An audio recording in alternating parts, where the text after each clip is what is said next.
देखो, fundamental rights को समझने के लिए ना महाभारत की 3 सीन्स को समझना पड़ेगा। इन तीनों सीन्स में 3 सवाल खड़े हुए हैं। पहला सीन है द्रौपदी। भरी सभा में द्रौपदी का चीरहरण हो रहा है। बड़े बड़े सारे जो है ज्ञानी लोग बैठे हैं, धर्मात्मा लोग बैठे हुए हैं, लेकिन कोई कुछ बोल नहीं रहा है।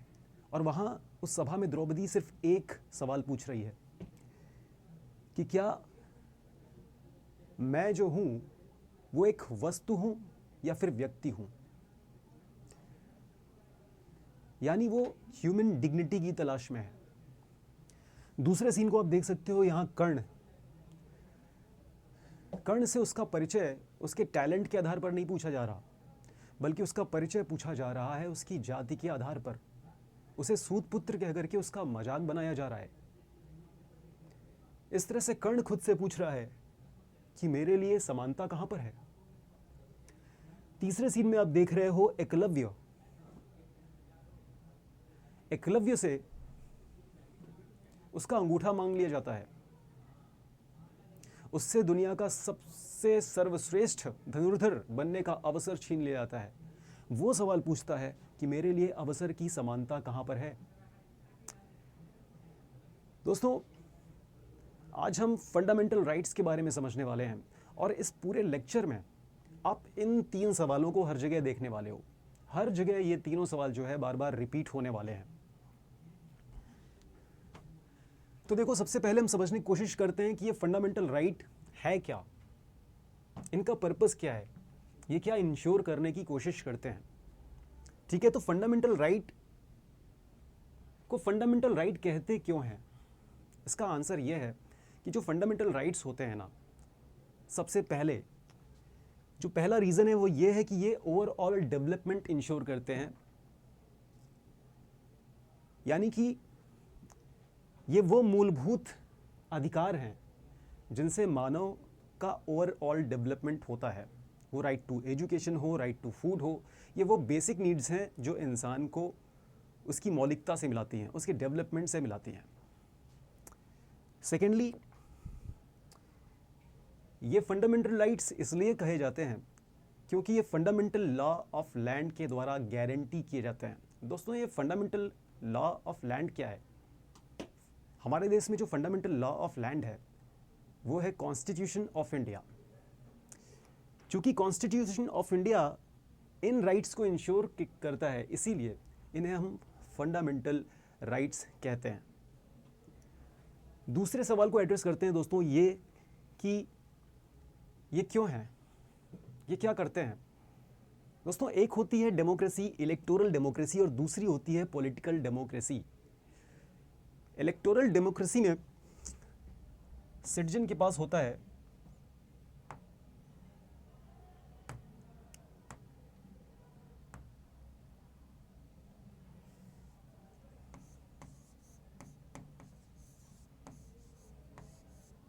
Right to vote. यानी इसके तहत वो अपनी गवर्नमेंट को चुनता है 5 सालों के लिए, खास करके हमारे देश में, और इसके बाद उसका कॉन्टैक्ट जो है गवर्नमेंट से पूरी तरह से टूट जाता है। यानी कि इसके बाद गवर्नमेंट पूरी तरह से फ्री हो जाती है कोई भी डिसीजन लेने के लिए, कोई भी पॉलिसीज लेने के लिए। इलेक्टोरल डेमोक्रेसी में सिटीजन के पास कोई राइट नहीं होता है। दोस्तों, वही पॉलिटिकल डेमोक्रेसी में सिटीजन सिर्फ वोट नहीं करता, वो गवर्नमेंट को चेक भी करता है, वो गवर्नमेंट को बैलेंस भी करता है। वो गवर्नमेंट से सवाल भी पूछता है कि तुमने क्या डेवलपमेंट किया, तुमने अगर हमारा टैक्स लिया है तो तुमने डेवलपमेंट उसके बदले में क्या किया है। वो गवर्नमेंट को अकाउंटेबल बनाता है। और ये ताकत पॉलिटिकल डेमोक्रेसी में सिटीजन के पास आती है फंडामेंटल राइट से।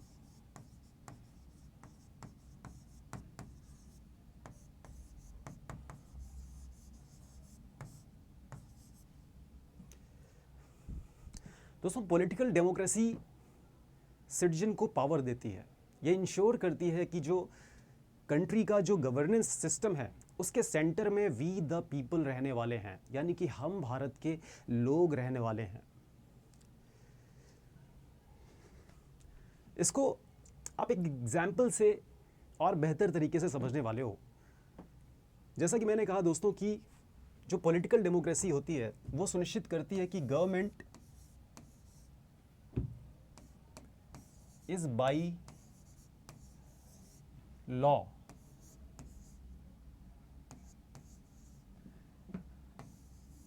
एंड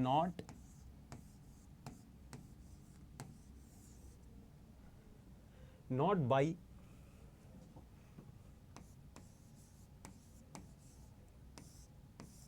दोस्तों इसका मतलब क्या है? Government is by law and not by man. दोस्तों फंडामेंटल राइट्स ये इंश्योर करते हैं कि देश का जो प्रशासन है ना, वो कुछ गिने चुने लोग नहीं चलाएंगे जो सरकार में बैठे हैं, जो एग्जीक्यूटिव्स हैं, जो लेजिस्लेचर्स में बैठे हुए हैं। देश का प्रशासन कॉन्स्टिट्यूशन चलाएगा और फंडामेंटल राइट्स यही गारंटी करते हैं। और जब ऐसा नहीं हो पाता, जब किसी देश में फंडामेंटल राइट्स नहीं होते, तो वहाँ पर अथॉरिटेरियन गवर्नमेंट बन जाती है। इसका एग्जाम्पल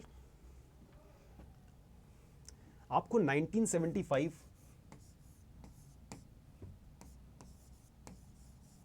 के इमरजेंसी पीरियड में देखने को मिलता है। दोस्तों एक केस था जिसको बोलते हैं एडीएम जबलपुर।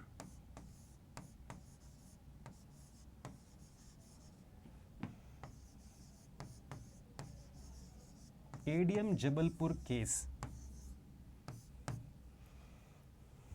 दोस्तों इस केस में शिवकांत शुक्ला नामक एक आम नागरिक होते हैं।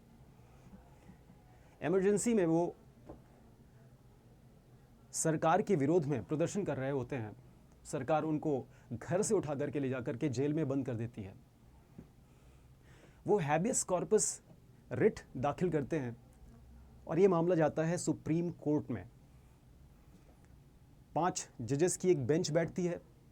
उसमें एएन रे थे, एमएच बेग थे, पीएन भगवती थे और वाईवी चंद्रचूड़, इसके साथ साथ एचआर खन्ना। ये 5 जजेस थे। दोस्तों इस केस में जो मैंने 4 जजेस का नाम पहले लिया, यानी कि एएन रे, एमएच बेग, पीएन भगवती और वाईवी चंद्रचूड़, ये चारों के चारों जज जो थे वो गवर्नमेंट के सामने झुक जाते हैं। इस केस, जिसे हम हैबियस कॉर्पस केस भी कहते हैं, इसमें डिसीजन आता है सुप्रीम कोर्ट से कि इमरजेंसी के वक्त नागरिकों के अपने कोई भी अधिकार नहीं होंगे। अब दोस्तों आप समझ सकते हो कि अगर कोई गवर्नमेंट जो है वो अथॉरिटेरियन हो जाए तो किस तरह से वो इंस्टीट्यूशंस को कुचल सकती है, इंस्टीट्यूशन को अपने कब्जे में ले सकती है। उस केस में सिर्फ एक डिसीजन आया था एचआर खन्ना का, जिन्होंने गवर्नमेंट के अगेंस्ट डिसीजन दिया था। उनका कहना था कि जो लिबर्टी है वो ह्यूमंस का बर्थ राइट है, उसे किसी कॉन्स्टिट्यूशन ने नहीं दिया, उसे किसी गवर्नमेंट को देने या छीनने का हक नहीं है। दोस्तों ये सबसे सीनियर जज थे उस समय, एचआर खन्ना, और ये आने वाले समय में चीफ जस्टिस ऑफ इंडिया बनने वाले थे। पर चूंकि इन्होंने गवर्नमेंट के अगेंस्ट डिसीजन दिया था, इसलिए 14वां जो चीफ जस्टिस ऑफ इंडिया बनना था, इनको बनना था, पर गवर्नमेंट ने इनको ना बना करके 14वां चीफ जस्टिस जो है वो एएन रे को बनाया था। फिर 15वां एमएच बेग को बनाया, फिर 16वां वाईवी चंद्रचूड़ को बनाया और 17वां जो जज था वो पीएन भगवती को बनाया। यानी उन जजेस को गवर्नमेंट ने चीफ जस्टिस ऑफ इंडिया बनाया जिन्होंने उनके फेवर में डिसीजन लिया था। दोस्तों बाद में 44वां संविधान संशोधन आता है और वो ये सुनिश्चित करता है कि आर्टिकल 20 और आर्टिकल 21 इमरजेंसी के टाइम में भी सस्पेंड नहीं होंगे। और फिर से भारतीयों को फंडामेंटल राइट्स को इस्तेमाल करने का मौका मिलता है। ये इंश्योर होता है कि भारत का जो प्रशासन है वो लॉ के द्वारा चलेगा, ना कि कुछ गिने चुने सत्ता में बैठे लोगों के द्वारा। तो इससे आप समझ सकते हो कि ये फंडामेंटल राइट्स कितने महत्वपूर्ण होते हैं दोस्तों। अब हम समझने की कोशिश करेंगे कि फंडामेंटल राइट्स का जो है कॉन्सेप्ट कहां से आया, ये है क्या। हम मूल अधिकारों की बात तो करते हैं, पर इसका एवोल्यूशन कैसे हुआ? तो सबसे पहले मैग्ना कार्टा का नाम आपने सुना होगा 1215 में। दोस्तों 1215 में ब्रिटेन में एक स्ट्रक्चर फॉलो होता था। सबसे ऊपर किंग, किंग के बाद ड्यूक, ड्यूक के बाद मार्कीज, मार्कीज के बाद अर्ल, उसके बाद विस्काउंट और उसके बाद बैरॉन। दोस्तों ये एक हायरार्की थी। किंग को जब भी एडमिनिस्ट्रेशन से रिलेटेड कोई डिटेल्स चाहिए होती थी तो वो सीधा ड्यूक से कांटेक्ट करता था। ड्यूक के बाद मार्कीज, मार्कीज के बाद अर्ल और अर्ल के बाद विस्काउंट, विस्काउंट के बाद बैरॉन। लेकिन जो इस पूरी हायरार्की में जो सबसे प्रमुख जो टाइटल होल्डर्स लोग थे वो था बैरॉन। आपने फ्यूडलिज्म का नाम सुना होगा। फ्यूडलिज्म के अंदर जो फ्यूडल लॉर्ड्स होते थे बेसिकली यही बैरॉन्स लोग होते थे। किंग इन्हें कुछ फीफ यानी जमीन का टुकड़ा देता था और इनसे एक्सपेक्ट करता था कि वो किंग को मिलिट्री पावर अवेलेबल कराएंगे। उस समय जो वहाँ का किंग था, किंग जॉन, वो आर्बिट्रेरली डिसीजन लिया करता था, यानी मनमाने तरीके से कहीं भी अटैक कर देता था और सारा का सारा प्रेशर आता था इन बैरॉन्स पर। वो इन पर कंपल्शन लगाता था कि आपको इतनी मिलिट्री हमें अवेलेबल करानी है, नहीं करोगे तो हम तुमसे तुम्हारी फीफ छीन लेंगे, हम तुमसे तुम्हारा टाइटल्स छीन लेंगे। तो ये लोग हो गए थे परेशान, बैरॉन्स लोग। इन्होंने डिसाइड किया कि हम सब इकट्ठे होते हैं और इस किंग को पकड़ते हैं। बहुत हो गया, अब हम अपने अधिकार मांगते हैं इससे। हमारी भी लाइफ है, हमारी भी पर्सनल लाइफ है, ऐसे कैसे काम चलेगा? हम कैसे लाइफ को जिएंगे? राजा के खौफ में ही जीते रहेंगे ज़िंदगी भर? तो ये सब के सब इकट्ठे होते हैं और जाकर के किंग को पकड़ लेते हैं और उससे डॉक्यूमेंट साइन करवाते हैं पकड़ करके, जिसमें उनके अधिकारों के बारे में जिक्र था। ये कोई यूनिवर्सल एक तरह से राइट्स का पेपर नहीं था, एक ग्रुप्स के लोगों के राइट्स का पेपर था। राजा साइन करता है और यही जो पेपर था वो मैग्ना कार्टा के नाम से जाना जाता है। दोस्तों इसने किया क्या था? इस मैग्ना कार्टा को क्यों हम इतना इंपॉर्टेंस देते हैं जबकि ये यूनिवर्सल राइट नहीं था? ये ब्रिटेन में सभी लोगों के अधिकारों का कोई डिक्लेरेशन नहीं था, ये एक ग्रुप के लोगों के अधिकारों का ही डिक्लेरेशन था। तो ये इतना इंपॉर्टेंट क्यों है? क्योंकि इस मैग्ना कार्टा ने एक विश्वास दिलाया था लोगों को, वो ये कि king is not above law, यानी कि जो राजा है वो कानून से ऊपर नहीं है। अब इसके बाद दोस्तों ग्लोरियस रेवोल्यूशन के बारे में आपने सुना होगा, जो कि 1688 में ब्रिटेन में ही हुआ था। ये क्यों इतना महत्वपूर्ण है?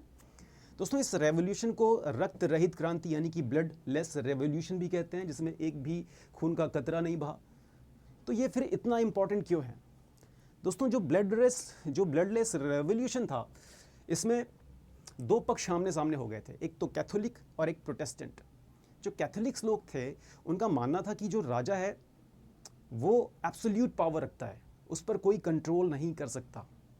जबकि प्रोटेस्टेंट का मानना था कि नहीं, जो मेन पावर होती है वो लोगों में होनी चाहिए। और ये सुनिश्चित कौन करेगा? ये सुनिश्चित करेगी एक लॉ मेकिंग बॉडी यानी कि पार्लियामेंट। तो ब्लडलेस रेवोल्यूशन में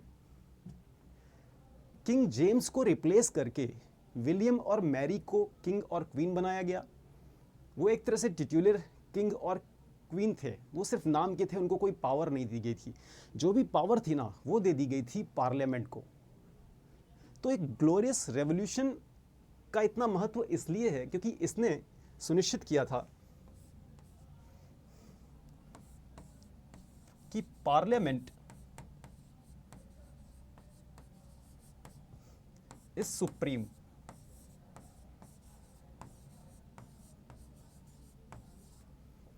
दोस्तों आप देख रहे हो ना किस तरह से चीजें बदल रही हैं। पहले जो कॉन्सेप्ट इस्टेब्लिश हुआ वो ये हुआ कि किंग कानून से बड़ा नहीं है, लेकिन तब तक कोई पार्लियामेंट जैसी इंस्टीट्यूशन नहीं आई थी। ग्लोरियस रेवोल्यूशन में डिसाइड हुआ कि जो एक लॉ मेकिंग बॉडी है वो सब कुछ कंट्रोल करने वाली है, और वही आगे चल कर के एक लॉ मेकिंग बॉडी तो आ चुकी है, अब वही आगे चल कर के आप देखोगे अमेरिकन रेवोल्यूशन और फ्रेंच रेवोल्यूशन में कि ये लॉ मेकिंग बॉडी लोगों के लिए फंडामेंटल राइट का कॉन्सेप्ट प्रस्तुत करने वाली थी। अमेरिकन रेवोल्यूशन ने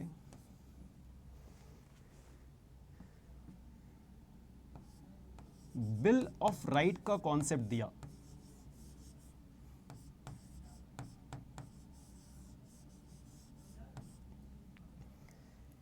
तो उसमें इनकी जो पार्लियामेंट थी उसने डिसाइड किया कि चूंकि अगर जो यूएसए अभी अभी उस समय आज़ाद हुआ था 1789 के समय, 1779 के समय, अगर वो एक स्ट्रॉन्ग सेंटर के साथ एक गवर्नमेंट बनाता है तो कहीं ना कहीं लोगों की लिबर्टी कॉम्प्रोमाइज़ होगी। स्ट्रॉन्ग सेंटर का मतलब ही होता है कि वो लोगों के जीवन में ताका झाकी करेंगे।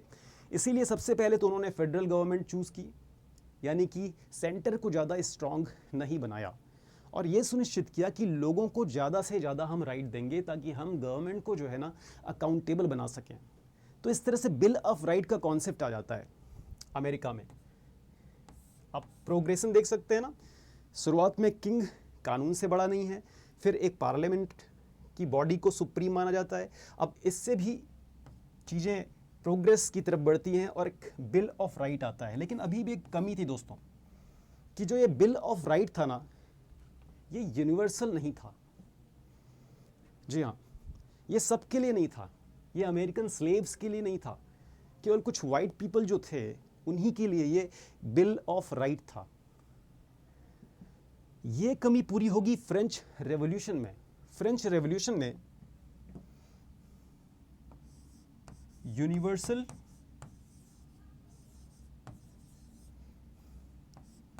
ह्यूमन राइट का कॉन्सेप्ट दिया था।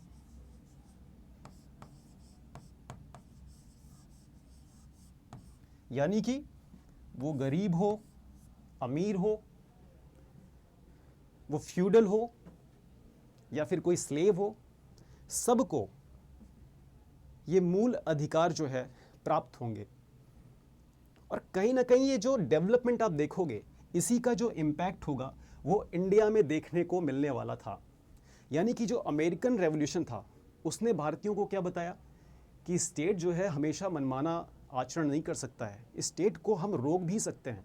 भारतीयों के लिए बिल्कुल नया कॉन्सेप्ट था।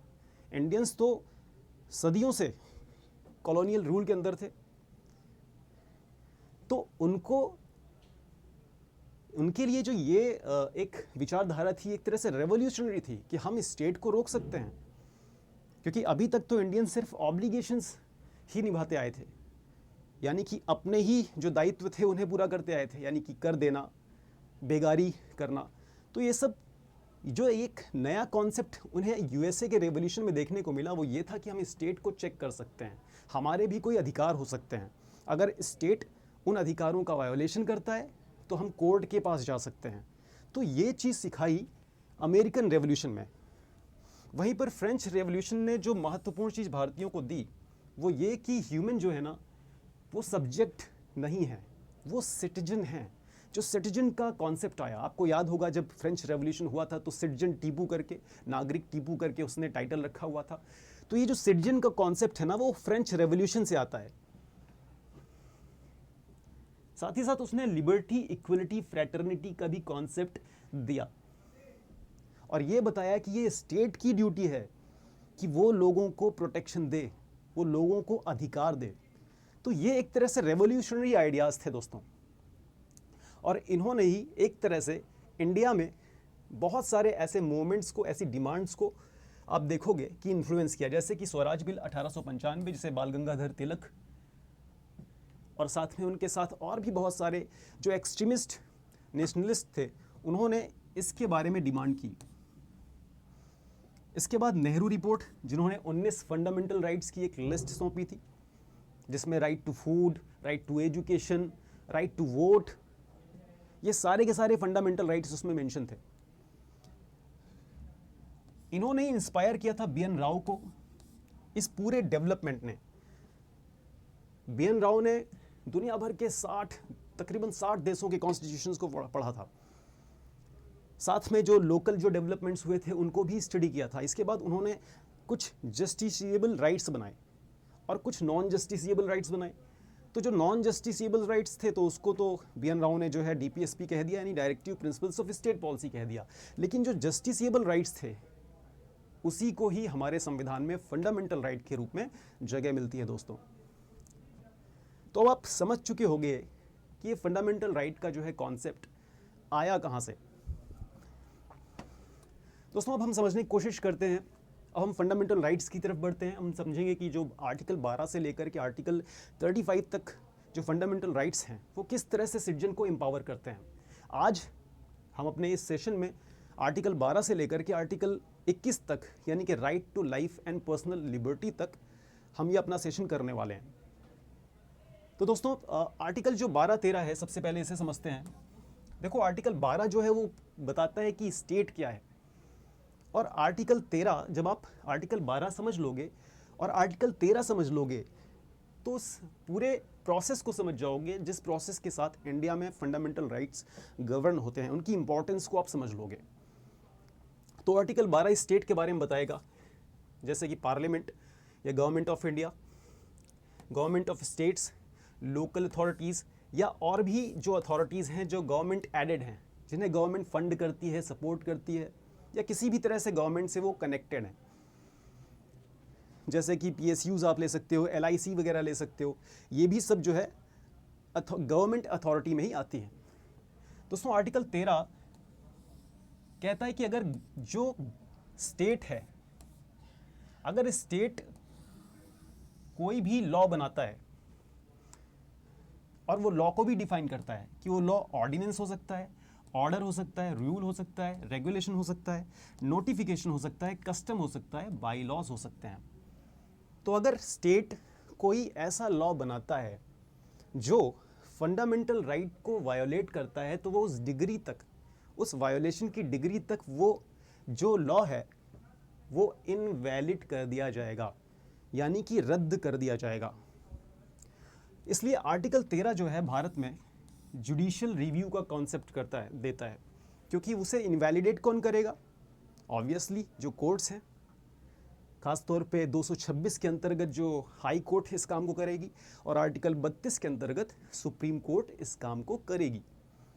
ठीक है दोस्तों, तो ये 12 और 13 अगर इनको हम साथ में पढ़ें तो हम समझ लेते हैं कि फंडामेंटल राइट्स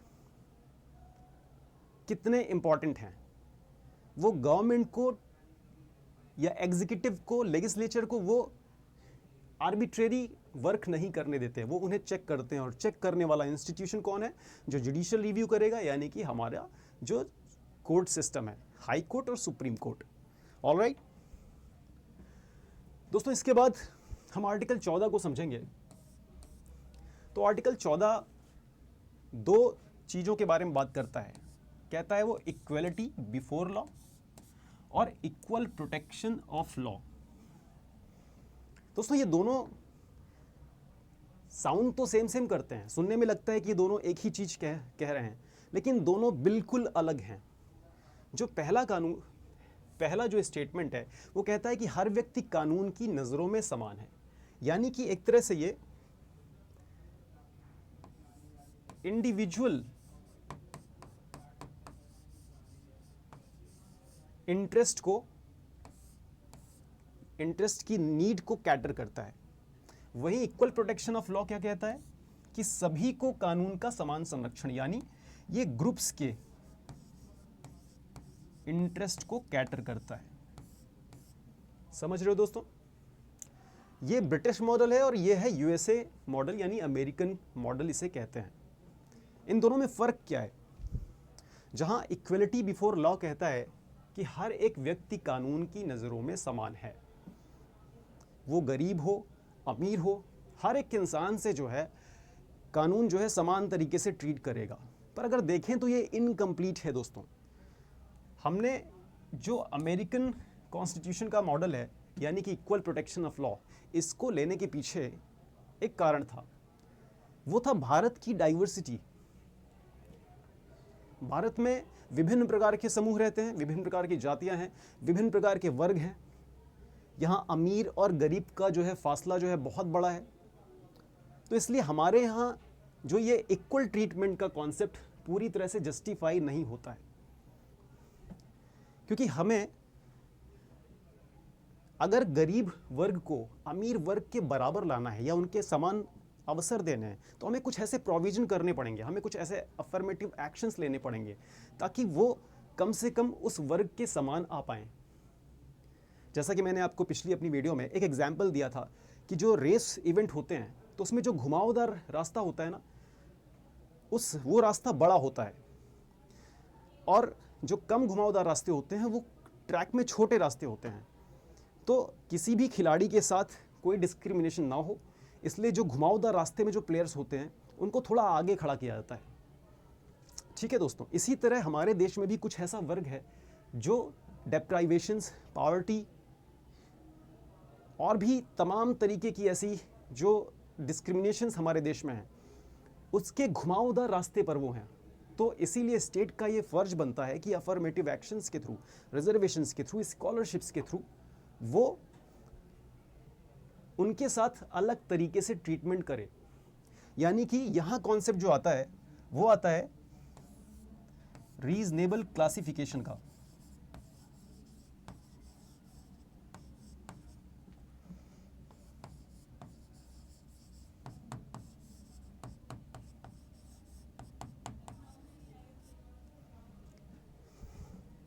रीजनेबल क्लासिफिकेशन। अब इस रीजनेबल क्लासिफिकेशन को आप थोड़ा और अच्छे तरीके से समझो। आप सपोज करो कि यहां कोई छोटी हाइट का कोई लड़का है और वहीं यहां कोई बड़ी हाइट का कोई बच्चा है। ठीक है, उस तरफ क्रिकेट मैच चल रहा है दीवार के पाल। अब आपको ये इंश्योर करने के लिए अगर आप ब्रिटिश मॉडल अपनाओगे तो इक्वलिटी बिफोर लॉ करोगे, यानी कि दोनों के साथ समान ट्रीटमेंट करोगे। सपोज आपने इसे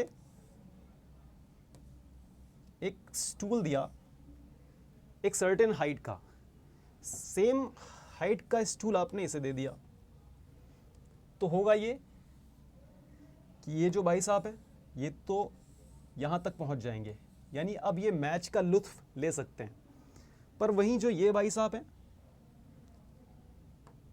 ये थोड़ा सा और उठ जाएंगे।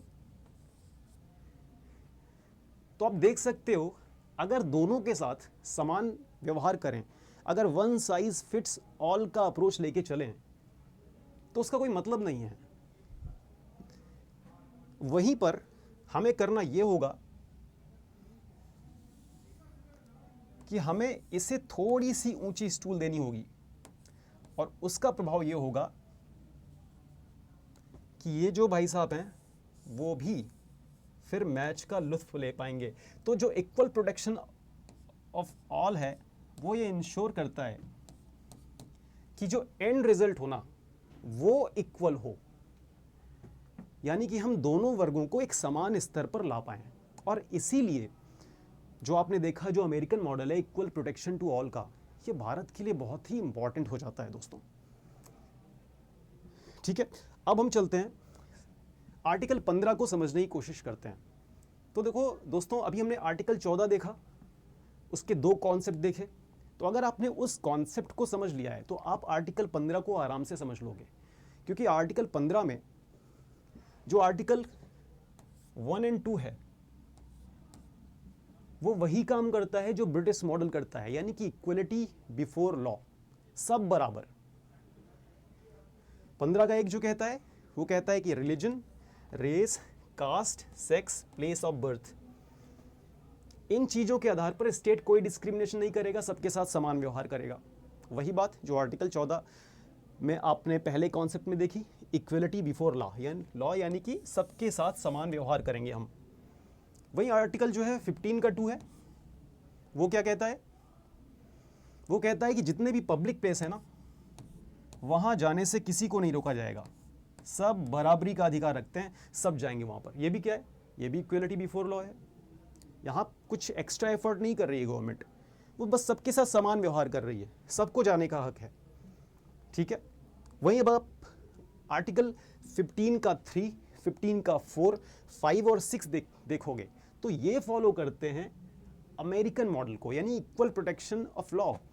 ये जो प्रोविजंस हैं 3, 4, 5, 6, वो अफर्मेटिव एक्शंस का यूज करते हैं, एक्स्ट्रा पुश करते हैं उन वर्गों को जो वंचित हैं।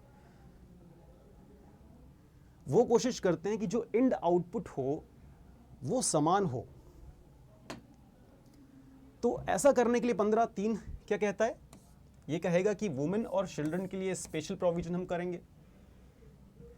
जैसे कि आप गवर्नमेंट स्कीम्स में देख सकते होंगे कि वहाँ पर जो इनको जो प्रेग्नेंट वुमेन्स होती हैं उनको न्यूट्रिशन के लिए फूड दिया जाता है, उनको मैटरनिटी लीव दी जाती है, ठीक है। तो इस तरह के प्रोविजन गवर्नमेंट करके जो है इस वर्ग को एक तरह से एक्स्ट्रा पुश करेगी।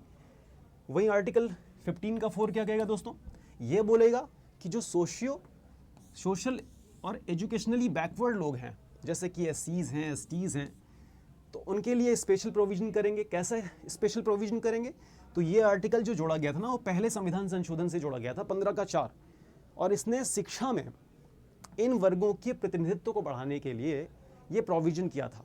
एक तरह से शिक्षा क्षेत्र में एडमिशन के लिए इसे रिजर्वेशन आप कह सकते हैं, ठीक है। तो यहाँ क्या कर रहा है?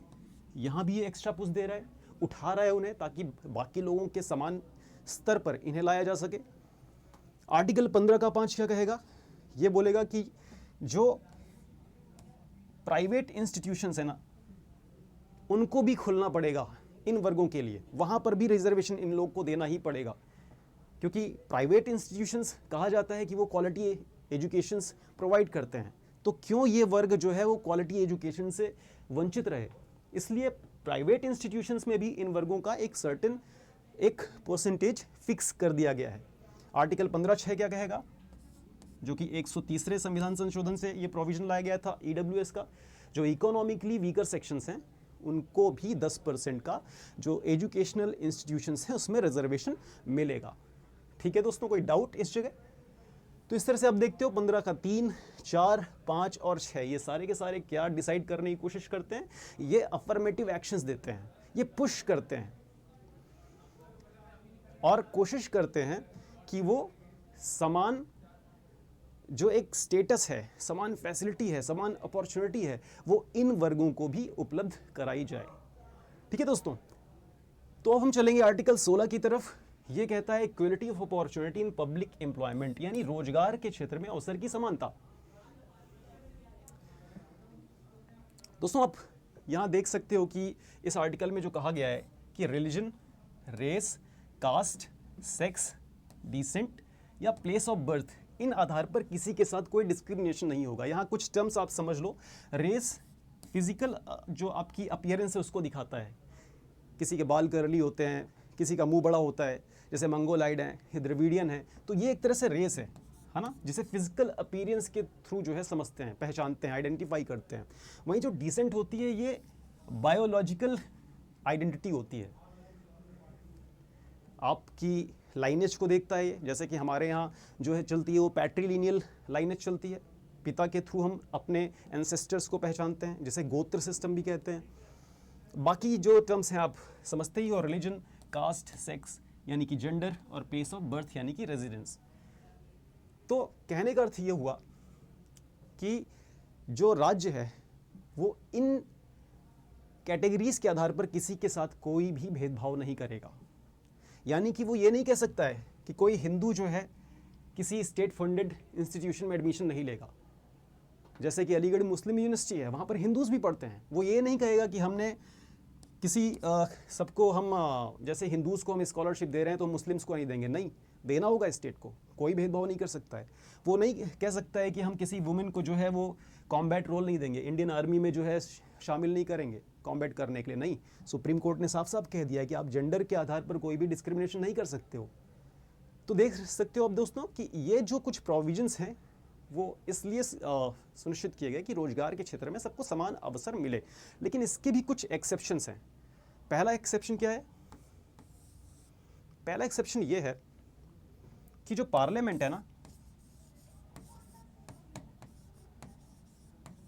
उसको अधिकार दिया गया है कि अगर प्लेस ऑफ बर्थ के आधार पर डिस्टिंक्शन करना है, यानी कि जैसे कि हरियाणा में कोई वैकेंसी निकली और उसमें सिर्फ हरियाणवी लोगों को ही लेना है, तो हरियाणा के पास अधिकार नहीं है, हरियाणा गवर्नमेंट के पास अधिकार नहीं है कि वो कोई ऐसा कानून बना दे जिसके तहत जो है वहाँ वो ऐसा कोई एग्ज़ाम कंडक्ट करा सके। हाँ, पार्लियामेंट के पास वो राइट है कि वो ऐसा कानून बनाए और फिर हरियाणा को परमिशन दे कि आप ऐसा एग्ज़ाम कंडक्ट कराओ जिसमें सिर्फ हरियाणवी ही पार्टिसिपेट करेंगे।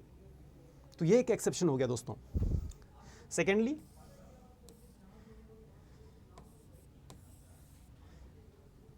जो भी सोशियो एजुकेशनली बैकवर्ड क्लासेस हैं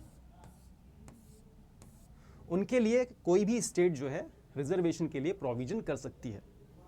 ठीक है, तो यहाँ पर भी आप देख रहे हो कि यहाँ पर कास्ट के आधार पर पॉजिटिव डिस्क्रिमिनेशन हो सकता है। ठीक है दोस्तों, और इसका भी पर्पस वही है जो हमने आर्टिकल 14 में पढ़ा हुआ था, यानी कि American model, equal protection of all.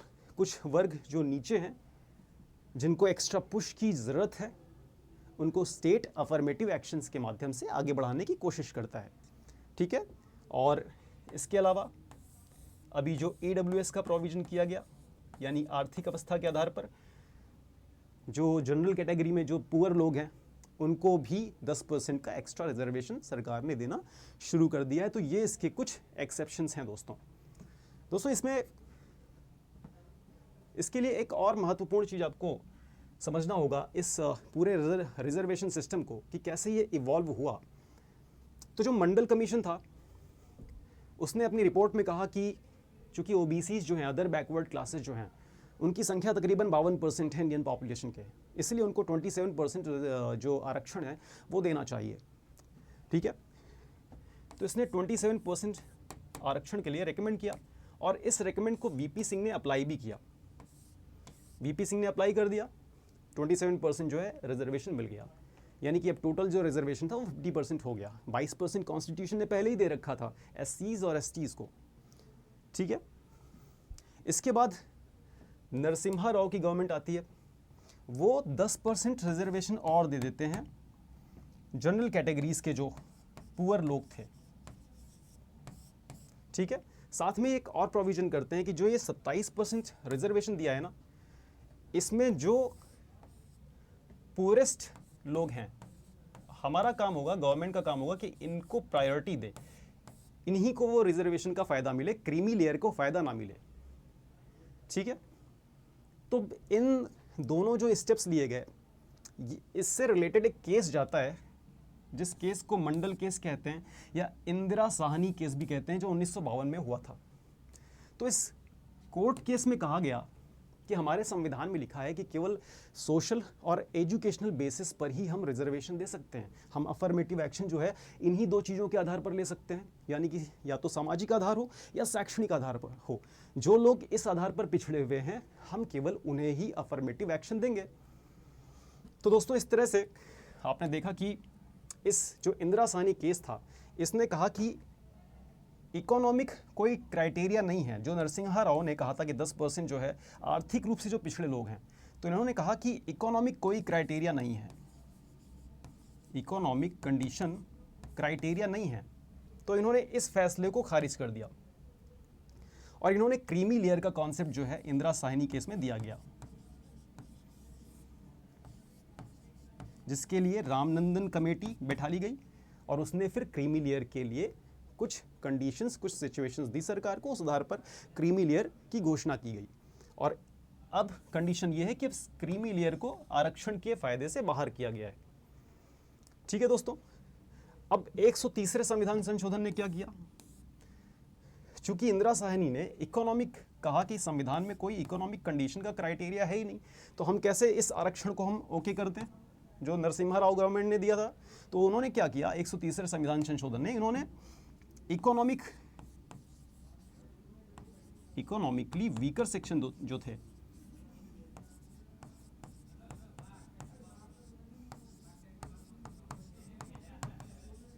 इनको आरक्षण देने के लिए, इनको 10% आरक्षण देने के लिए एक अलग कैटेगरी बना दी। यानी अब जब संविधान में जो कैटेगरीज हैं जिस आधार पर जो है अफर्मेटिव एक्शन सरकार को लेना है, वो ना सिर्फ सोशल कैटेगरी है, ना सिर्फ एजुकेशनल बैकवर्डनेस की कैटेगरी है, साथ ही साथ वो इकोनॉमिक बैकवर्डनेस की भी कैटेगरी है। तो इस तरह से हमारे यहाँ रिजर्वेशन का जो पूरा ये इवोल्यूशन है, आप इसे इस तरह से समझ सकते हो। दोस्तों इसके बाद जो है अब हम आर्टिकल 17 को समझने की कोशिश करेंगे, जिसने अनटचेबिलिटी को अबॉलिश कर दिया, यानी कि छुआछूत को जिसने अबॉलिश कर दिया।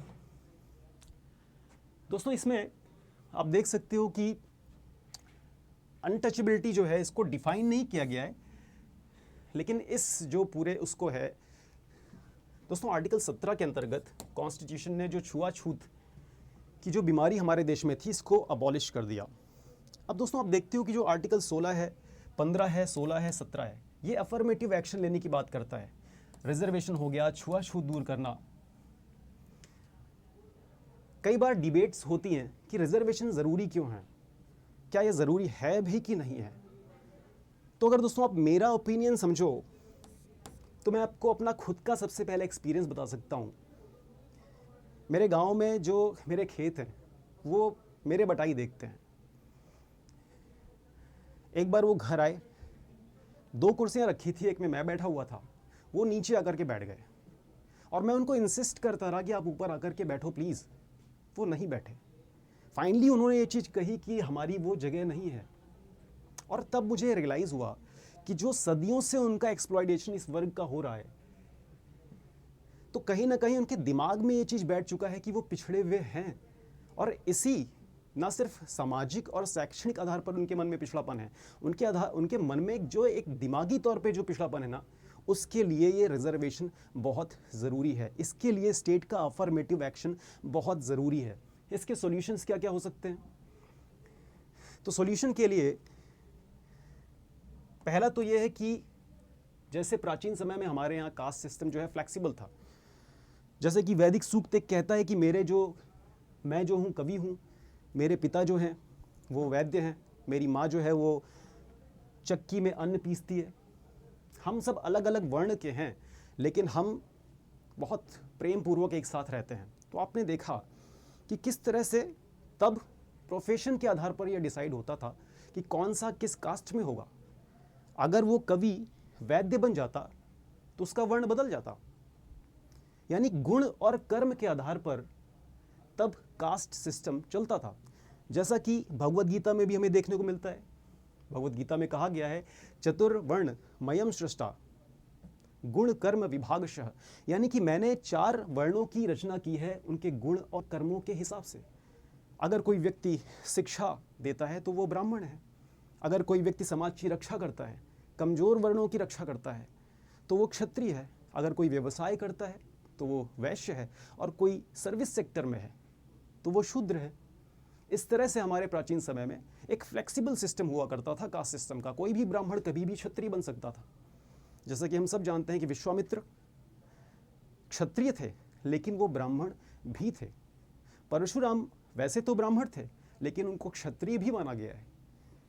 तो एक तरह से या तो कास्ट सिस्टम को फिर से फ्लेक्सिबल बना दो, दूसरा एक तरीका है कि कास्ट सिस्टम को ही अबॉलिश कर दो। और वो अबॉलिश होगी कैसे?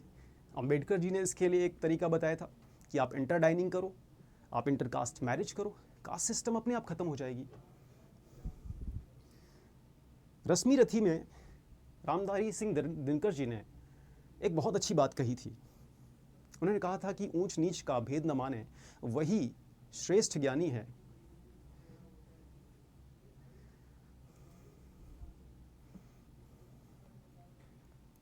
ठीक है दोस्तों, तो हम चलते हैं आगे। अब हम बात करते हैं आर्टिकल 18 की। इसने क्या किया? इसने अबॉलिशन ऑफ टाइटल कर दिया, यानी कि जितनी पदवियां हैं उसको इसने ख़त्म कर दिया। कैसी पदमियाँ? पहले जो किंग या क्वीन होते थे वो राय बहादुर,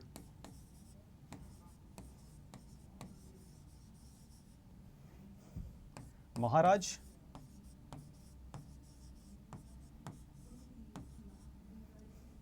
राय साहब, ऐसे टाइटल्स जो है वो दिया करते थे। ठीक है दोस्तों, तो जो आज़ाद भारत का संविधान था उसने कहा कि हम किसी भी तरह का डिस्क्रिमिनेशन किसी से नहीं कर सकते।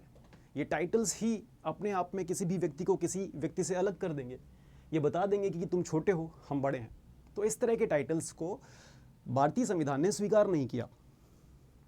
1996 में एक मामला गया था सुप्रीम कोर्ट के पास कि क्या भारत रत्न जो है या पद्म विभूषण है, ऐसे जो टाइटल्स हैं वो भी क्या हम टाइटल्स ही मानेंगे?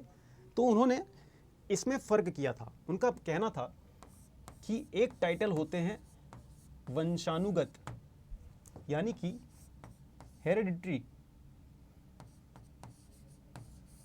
हेरेडिटरी टाइटल्स होते हैं, वो वंशानुगत होते हैं, और दूसरे जो टाइटल्स होते हैं वो होते हैं मेरिट बेस्ड।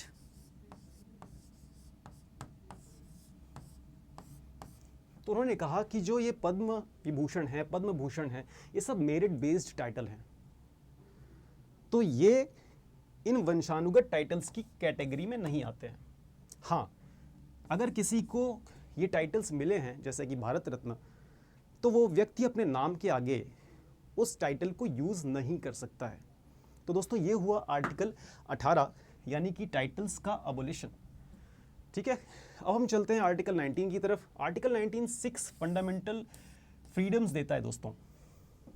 पहला है भाषा और अभिव्यक्ति की स्वतंत्रता, right to freedom, freedom of speech.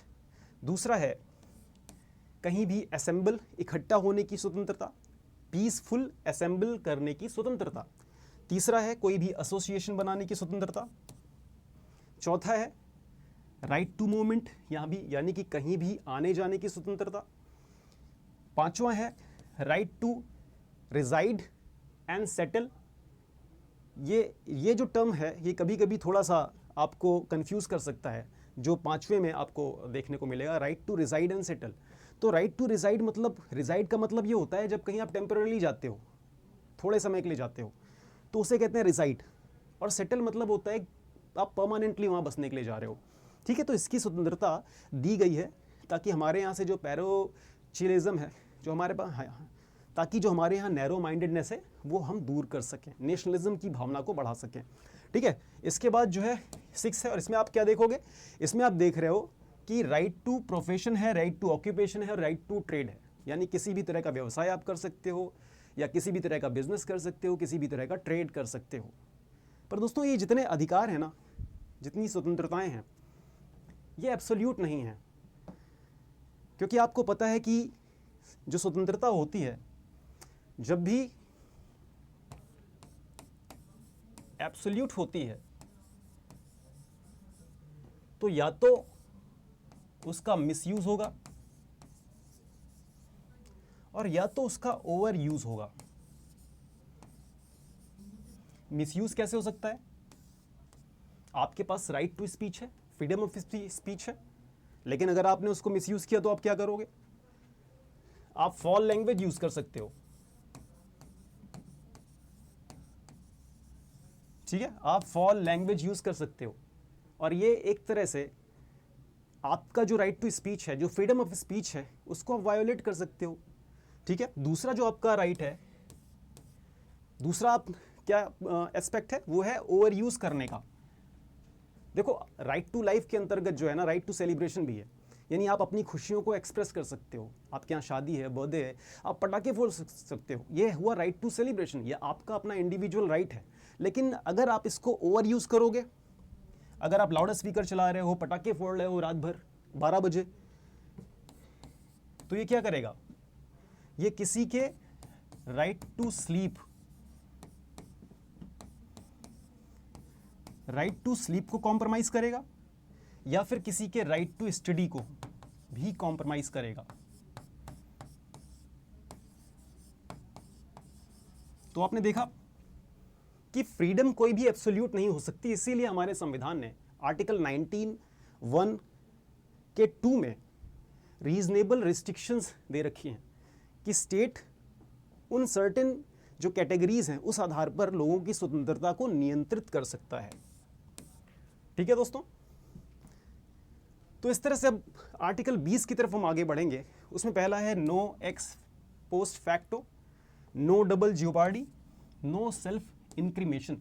यानी हमारे यहाँ जो पनिशमेंट के लिए ना एक प्रोसेस बनाया गया है। चूंकि हमने अपने इंट्रोडक्शन में महाभारत का जिक्र किया था, तो महाभारत में ही एक यक्ष युधिष्ठिर संवाद करके एक वन पर्व में एक कहानी देखने को मिलती है।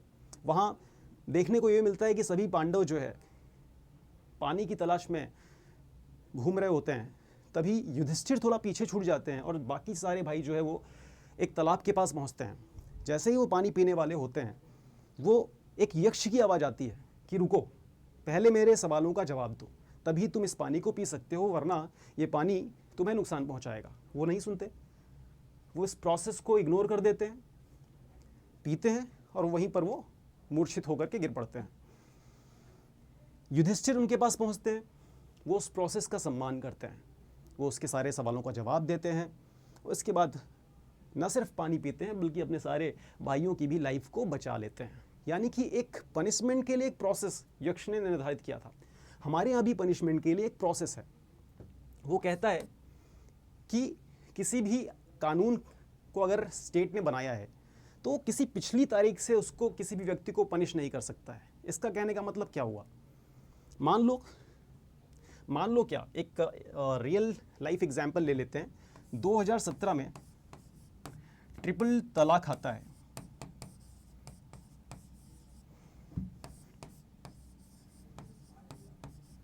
ठीक है दोस्तों, ट्रिपल तलाक आता है 2017 में।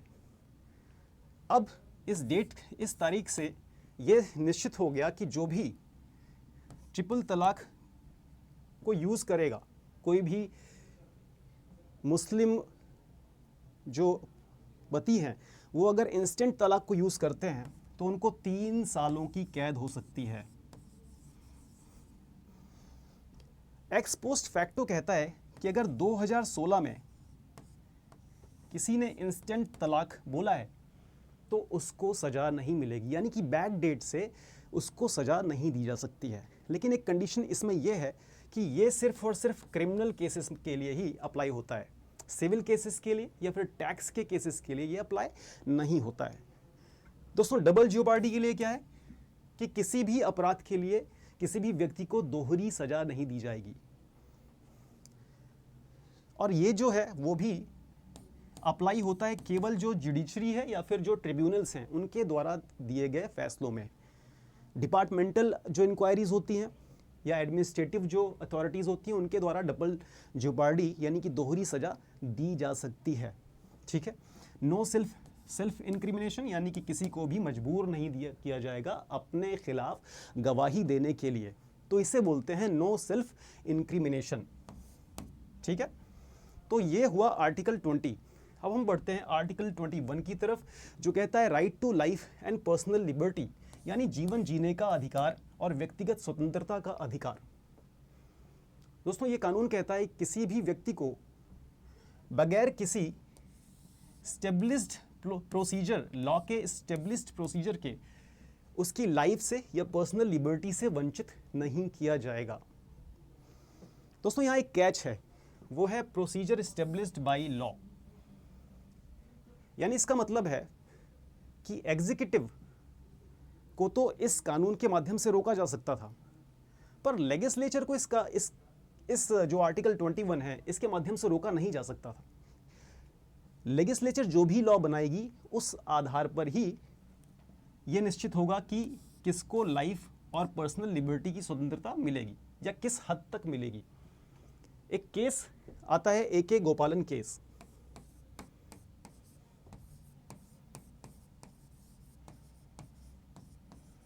AK गोपालन केस ये आता है 1950s में। वो भी यही बात कहता है। वो कहता है कि आप एग्जीक्यूटिव को तो रोक सकते हो, पर एक लेजिस्लेचर को नहीं रोक सकते हो, क्योंकि लेजिस्लेचर ही तो लॉ बनाएगी, वो डिसाइड करेगी किसको लाइफ और पर्सनल लिबर्टी दी जानी चाहिए, किस हद तक दी जानी चाहिए। कुछ टाइम के बाद एक दूसरा केस आता है, मेनका गांधी केस।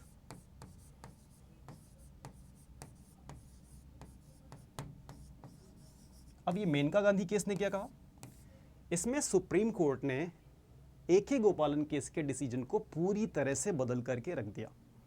इसने कहा कि आप जो आपका प्रोसीजर है ना स्टेब्लिश्ड बाय लॉ, वो क्या होना चाहिए।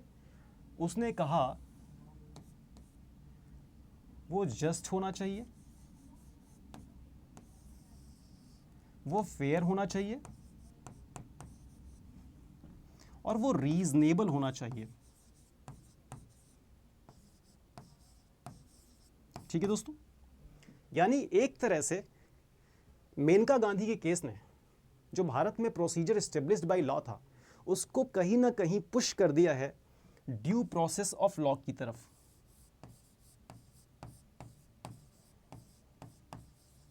ड्यू प्रोसेस ऑफ लॉ की तरफ। और ये जो, अगर इसको आप प्रोसीजर एस्टेब्लिश्ड बाय लॉ और ड्यू प्रोसेस ऑफ लॉ को अगर और अच्छे से अगर आप समझने की कोशिश करो, तो प्रोसीजर एस्टेब्लिश्ड बाय लॉ कहीं ना कहीं जुडिशियल रिस्ट्रेनमेंट की तरफ इशारा करता है, कि यानी कि जज फैसला वही सुनाए जो कानून में लिखा हुआ है, इसे कहते हैं जुडिशियल रिस्ट्रेन। लेकिन वहीं ड्यू प्रोसेस ऑफ जो लॉ है ना, जो ड्यू प्रोसेस लॉ है, वो जुडिशियल एक्टिविज्म की तरफ इशारा करता है। यानी कि आपको कानून नहीं पढ़ना है, आपको ये देखना है कि वो कानून कितना जस्ट है, कितना रीजनेबल है और कितना फेयर है। तो इस तरह से अब हमारे यहाँ जो आर्टिकल 21 है ना, वो ड्यू प्रोसेस ऑफ लॉ से ही गवर्न होता है। ठीक है, फाइनली हम एक चीज़ देखने की कोशिश करते हैं दोस्तों, कि जो हमारे समाज में भी बहुत सारी द्रौपदियाँ हैं। आर्टिकल 21 उनसे कहता है कि आपको सिर्फ सांस लेने की, आपकी जो ज़िंदगी का अधिकार है, उसका मतलब सिर्फ सांस लेना नहीं है, बल्कि आत्मसम्मान के साथ जीना है। वहीं जो आर्टिकल 15 और 17 है, जो समानता की बात करता है, जो छुआछूत को अबॉलिश कर देता है, वो हर एक कर्ण से कहता है कि आज के बाद से आपको टैलेंट के बेसिस पर आइडेंटिफाई किया जाएगा, ना कि आपकी कास्ट के बेसिस पर। और वहीं आर्टिकल 16 यानी कि अवसर की समानता हर एक एकलव्य से कहता है कि अब आपसे आपका कोई अंगूठा नहीं मांगने वाला है, आपके पास अवसर की समानता है, यानी कि इक्वलिटी ऑफ अपॉर्चुनिटी है। यानी कि जो हमारा संविधान है, उसमें जो फंडामेंटल राइट है, वो क्या इंश्योर करता है दोस्तों, वो डिग्निटी ऑफ द्रौपदी डिसाइड करता है,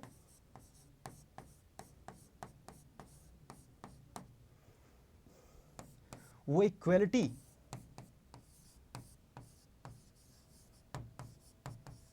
फॉर कर्ण डिसाइड करता है। साथ ही वो डिसाइड करता है equal opportunity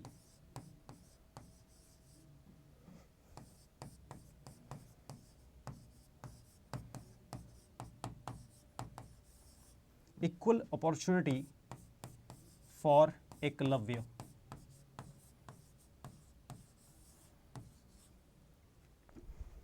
is that clear दोस्तों? तो ये है हमारे फंडामेंटल राइट्स का महत्व। आई होप कि चीज़ें आपको समझ में आ गई होंगी।